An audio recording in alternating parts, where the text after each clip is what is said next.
મહીસાગર જિલ્લામાં ભારે વરસાદને લઈને અનેક જળાશયોમાં આવ્યા નવા નીર। વીરપુરના રણજીતપુરા ગામનું તળાવ ભારે વરસાદને લઈ થયું ઓવરફ્લો। તળાવ સંપૂર્ણ ભરાઈ જતા ગામ લોકોની મુશ્કેલી વધી। રણજીતપુરા તળાવની માટીની પાળ ધોવાતા તૂટવાનો ખતરો વધ્યો। તળાવની માટીની પાળ તૂટે તો ગામના ખેડૂતને ઊભા પાકને ભારે નુકસાનની ભીતિ। અગાઉ ભારે વરસાદના કારણે રણજીતપુરા ગામના કેટલાક ખેડૂતોના ઊભા પાકને નુકસાન થયું હતું। ગ્રામજનો દ્વારા વીરપુર મામલતદારને જાણ કરતા ઘટના સ્થળ પર પહોંચ્યા। રણજીતપુરા તળાવની પાળને લઈને મામલતદાર રણજીતપુરા ગામે ગ્રામ લોકો સાથે કરી ચર્ચા।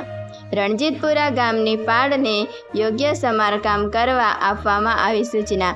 રિપોર્ટર સંદીપ દેવાય, શ્રી મહીસાગર।